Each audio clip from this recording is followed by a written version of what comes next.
Student हम लोग जो है काफ़ी लंबे समय के बाद आज वीडियो अपलोड कर रहा हूँ। क्वेश्चन नंबर 14, इसके पहले मैंने 1 से लेकर 13 तक लगवा दिया है, 1 से 13 तक लग गया है। 14वां क्वेश्चन कह रहा है कि एक वर्ग है जिसकी प्रत्येक भुजा जो है 60 सेंटीमीटर लंबी है। इसके कोनों पर आपके आवेश रखे हुए हैं -2, 3, -4 तथा 5 माइक्रोकुलम और वर्ग के केंद्र पर हमको विभव ज्ञात करना है, यानी वोल्टेज निकालना है। ठीक है, इसके लिए सबसे पहले मैं एक वर्ग बनाता हूँ। क्वेश्चन नंबर 14 देखिएगा, मान लीजिए ये हमारा एक वर्ग है। अब आपको पता है कि वर्ग की सभी भुजाएं आपस में बराबर होती हैं। तो सपोज करिए कि ये वर्ग है और इसकी सभी भुजाएं आपस में क्या है, बराबर है। ठीक है, square square all side are equals, all sides are equal.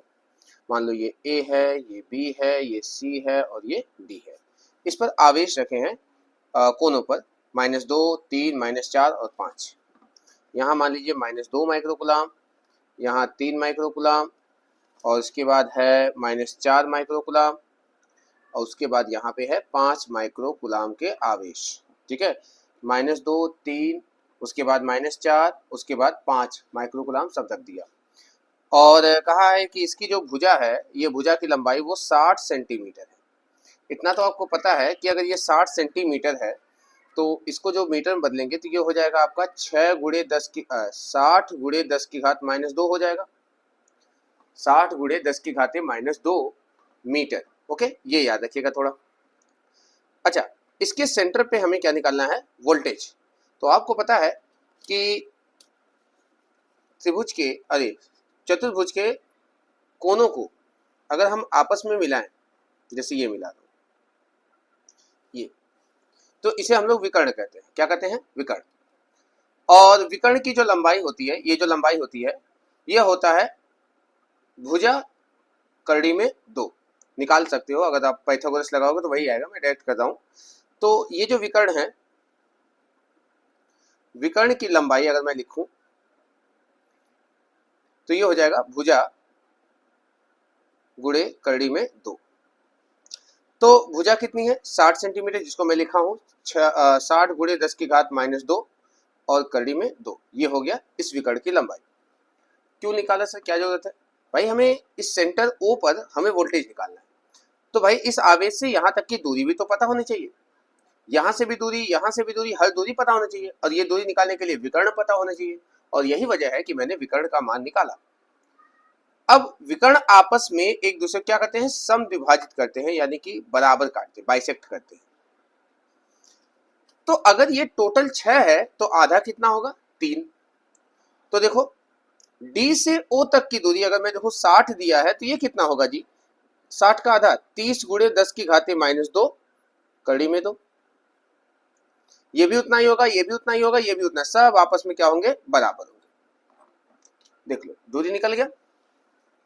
अच्छा, अब हमें केंद्र पर वोल्टेज निकालना है, तो सभी आवेश से पहले वोल्टेज निकाल के सिंपली जोड़ देंगे।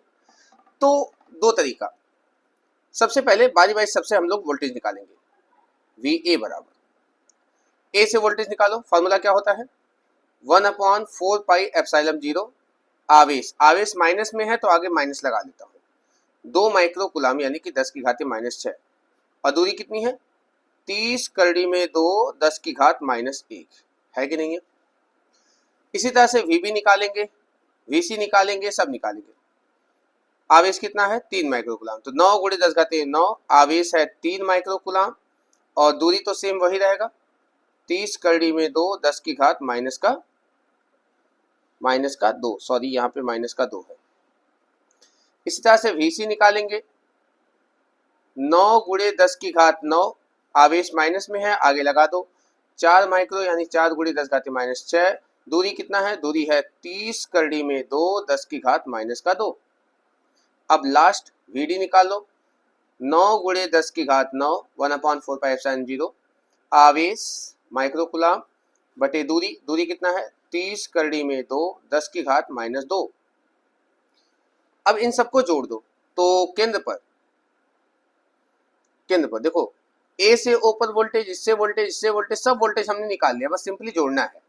केंद्र ओ पर कुल विभव अब केंद्र O पर अगर मुझे कुल विभव निकालना है तो सबको जोड़ देंगे, मतलब कि VA plus VB plus VC plus VD, आगे पीछे भी करके जोड़ सकते हो, अदिश राशि है, ठीक है।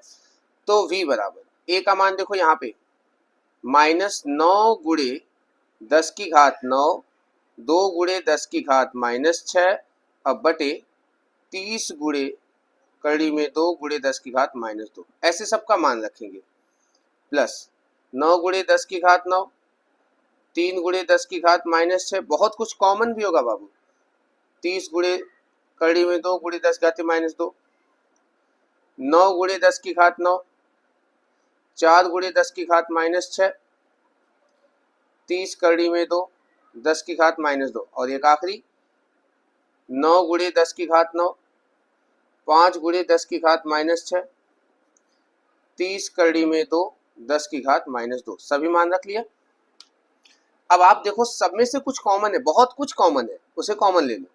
जैसे आपका 9 गुणे 10 घात 9 तो कॉमन ही कॉमन है, 9 गुणे 10 घात 9 कॉमन है, और देखो 10 की घात -6 सब में है, उसको भी निकाल लो। और नीचे से देखो सबका बटा सेम है, उसको भी निकाल लो, 30 कड़ी में 2 10 की घात -2, ये इतना हिस्सा कॉमन था। तो यहाँ बचा 2, यहाँ बचा 3, यहाँ बचा 4 और यहाँ बचा 5, यही तो बचा, बाकी सब तो कॉमन हो गया। यहाँ बचा है -2, यहाँ बचा है प्लस का 3, यहाँ बचा है माइनस का 4 और यहाँ बचा है प्लस का 5। अगर इसको हल करें तो देखो 5 3 होता है 8, और 8 और ये होता है 4 2 6, तो 8 में से 6 जाएगा तो 2 बचेगा। तो सिंपल सा हम लोग लिख लेंगे, अच्छा यहाँ घटा लो इसको, 9 में से ये गया तो 3 है ना, बचेगा ना, बचेगा, हाँ, और यहाँ बचेगा 30 कड़ी में 2 10 की घात -2, अभी इसको भी हल करेंगे, और यहाँ कितना बचा है 2 ही ना बचा है जी। अरे 8 में से 6 गया तो 2 ही बचा, 5 3 8 और 6 घटा, ये देखो ये माइनस में ऊपर जाएगा, इसमें प्लस हो जाएगा, और यहाँ से 3 3 का 9 और 3 दहा में 30 हो गया। तो ये हो जाएगा 3 गुणे 10 की घात कितना, 2 तो काट दो, 2 इसमें जाकर जुड़ जाएगा, तो 3 2 5 हो जाएगा। अब बेटे में बचा है 10 कड़ी में 2, बस यही बचा, ये तो ऊपर जाकर जुड़ गया। अब ये एक जीरो इसका खा जाएगा, तो ये बचेगा 4। तो कुल मिला जुला के यहाँ हो गया 3 दूना 6, 6 गुणे 10 की घाते 4, अब बटे में है कड़ी में 2, यहीं पे आंसर छोड़ दो या थोड़ा सा और हल करते इसको। देखो यहाँ बटे में कड़ी में 2 है, इसे हल करेंगे, एक सेकेंड। यहाँ जो बचा है कुल वोल्टेज वो 6 कड़ी में 2 और यहाँ 10 की घाते 4 है, सिंपल हो गया है। देखिएगा हम कड़ी में 2 से ऊपर नीचे गुणा करेंगे, कड़ी में 2 से ऊपर नीचे गुणा करेंगे ताकि कड़ी हटे। यहाँ इसका गुणा हो जाएगा तो हो जाएगा 6 कड़ी में 2, और यहाँ इससे गुणा होगा तो 2 हो जाएगा, और यहाँ हो जाएगा 10 की घाते 4, 2 कम 2 2 तिहाई 6, यानी V बराबर आ गया 3 गुणे कड़ी में 2 10 की घात 4। यहाँ आंसर कर सकते हो, और अगर आप कड़ी में 2 का मान रखें, चूंकि आप लोग जानते हैं कि कड़ी में 2 का मान होता है 1.414, ये मान यहाँ रख दो, तो V बराबर हो जाएगा 3 गुणे 1.414 गुणे 10 की घाते 4। अब 3 चौके 12, 3 1 9 3 1 4, 3 चौके 12, 3 1 9 3 1 4, 3 अंक पे दशमलव, यानी कि यह इसका आंसर आया है 4.42, 4.242, 4.24 या 4